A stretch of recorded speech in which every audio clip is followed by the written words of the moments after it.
think we'll certainly see at least one nomination, possibly two, which is Ma Rainey's Black Bottom, the film produced or partially produced by Denzel Washington.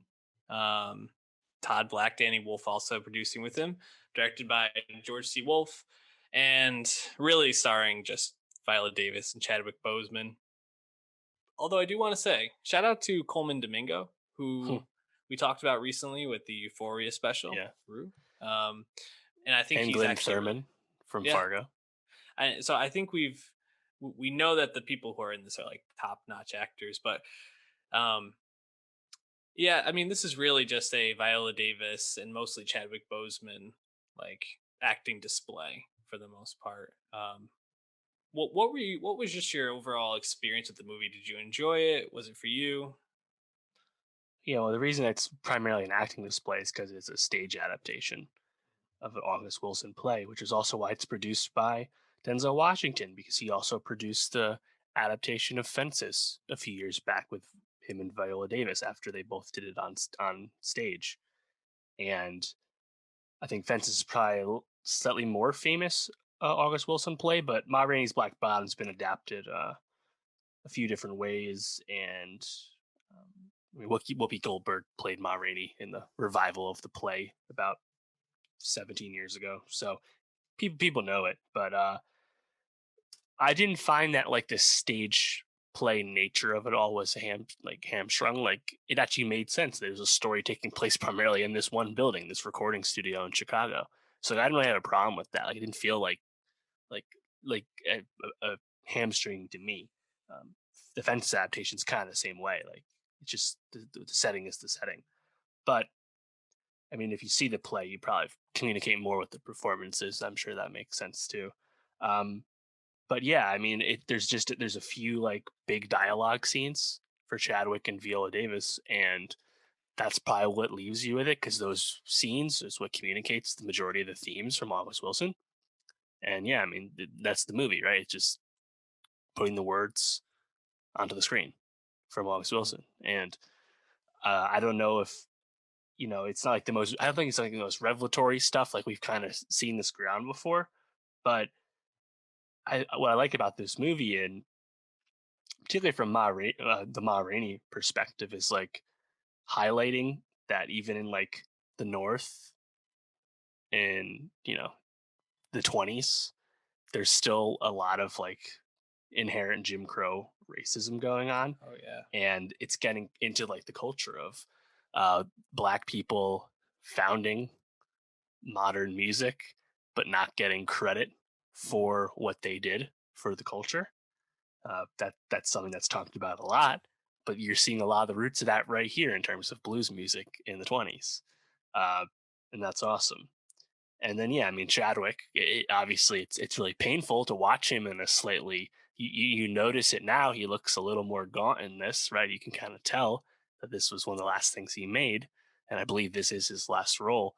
Um, you can tell that like that fire, that pain, you're getting all that stuff we like from Chadwick Boseman in his good roles.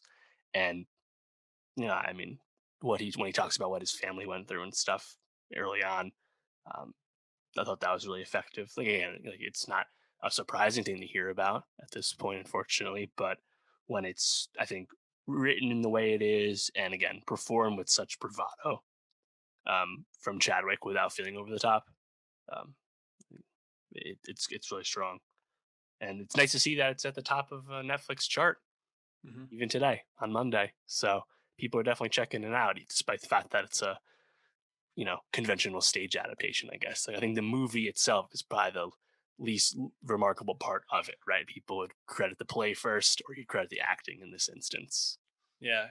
It's funny. I don't I wouldn't say this is one of my favorite movies of the year. I think like I don't know, something about the I think just like play, the stage adaptation feeling of it all just wasn't totally for me. I do think Bozeman and Viola Davis, like you said, are just like completely in the zone, firing on all cylinders. You can't really deny the level of performance that they have. Um, I think the kind of stuff I liked was like actually the opening scene, where Ma Rainey is performing and Yeah. Chadwick Boseman goes on the solo and she like screams to have the light turned back on her and like that tension. And I kind of wish we had a little bit more of that like sort of energy, maybe even like splicing in moments like flashbacks, things like that. I do feel like the energy in the conversations was like very snappy and quick, especially among like Levy and the rest of the band, which I think kept the energy up. But a couple of times I just found myself feeling a little bit like distracted or not totally engaged with it.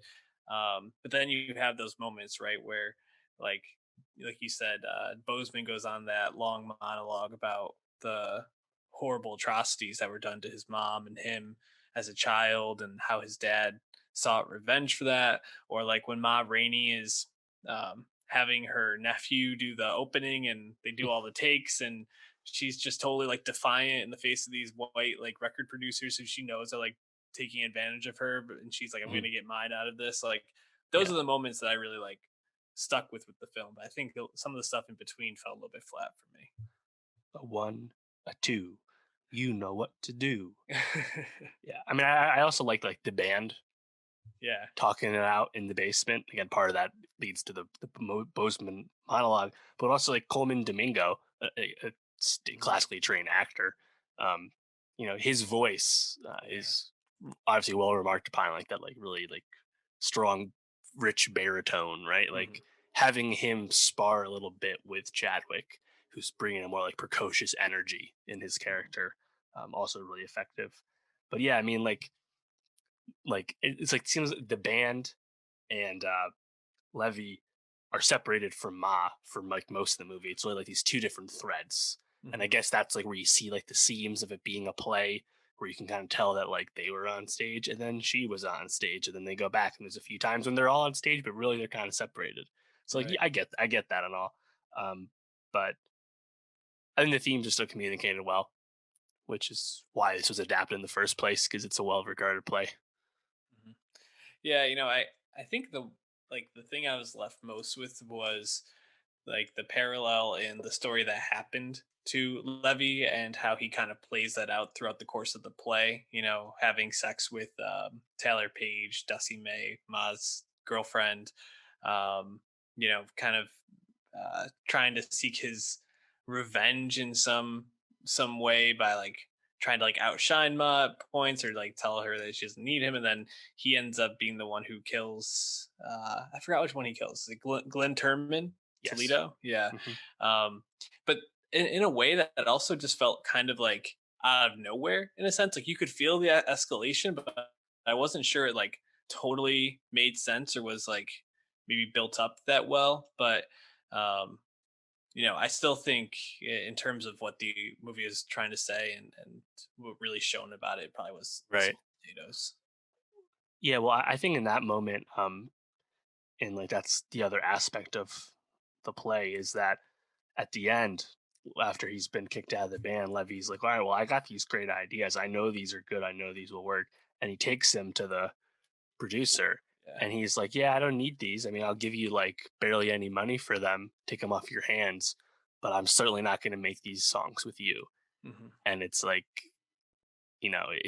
and Levy's like failed at what he talked all about in the beginning about knowing how to Work the white man. address the white man and knowing when to Yep. strike and all that kind of stuff. And he kind of like senses the dread of like I can't actually improve on the situation.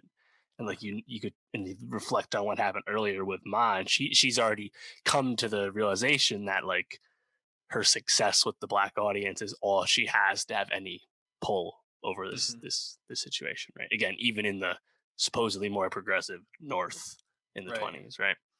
And then that leads into like Derman steps on his shoe, and next thing you know, he got stabbed to death because Hmm. Levy just kind of lost it at that point, lost all like his like sense of place at that point. So, and again, Chadwick really sells it. I think he's definitely the favorite for best actor at this point. For sure, will be nominated, and Viola Hmm. Davis is probably a shoe in for nomination as well. Don't know if she necessarily will win. It's given that she already won for an August Wilson adaptation just a few years ago in Fences, Yeah. but I mean, she's really good again. Shout out the makeup department as well. Mhm. Like the way they Yeah, like her cake up the teeth. makeup on her face too. Like if you didn't know it was Viola Davis, I feel like she's actually a little unrecognizable the way like that makeup is done and stuff. Like, To be honest, I got like 20 minutes in, and I was like, "This is Viola Davis, right?" Like, I thought it was really convincing, especially the teeth really got mhm, me. Like, sure. really well done. W- just personally for you, do you feel like this is the performance of the year for in terms of Bozeman as a Levy? Ooh, like overall performance here. I have to think about that one more. Um, I mean, it's just showy. It's showy, right? Yeah, that's the Because of the thing. words. Like I think he's really good, and there is like physical presence to it too. Too. He's not just orating. Um, I think I still like Sound of Metal, Riz Ahmed a little bit more. Yeah, that's where I lean Um, too. and then also like something like Stephen Yeun and Minari, which is much more understated performance. There's a lot Mm, of variety, I think, to these acting performances. yeah, And um, but yeah, I mean, like this is almost like turning it up to 10 on what Chadwick did in Defy Bloods, right? Like mm, Defy Bloods, he's in the yeah, movie way less supporting performance, but and like that like rage and that like energy that he has as Stormin Norman's like a little more restrained and controlled the way the character is written. This time it's more like, yeah, as you said, like it's really just a monologue a few times. right. And it's a very Oscars movie. I mean, there's so many aspects of it where it's like this was just made for Oscar nominations and success. It's also interesting. This is the second stage adaptation we're watching from Netflix this year. Obviously, Boys in the Band Oh right. earlier in the year. Hmm. So I wonder if that's going to be a theme for them where they're investing in this, or just kind of so happened where these two were just released, together. I mean, we are going to be seeing West Side Story, I think, right? I mean, Uh, at least in the near in the future. in a year, So it next would have been Christmas, out on next Christmas year. this year before it was delayed. So I mean, I guess we will be seeing another stage adaptation, at least one next year. So Also, let's not forget the Prom on Netflix was right. also Oh yeah. a Just watched stage that adaptation. last week. So yeah.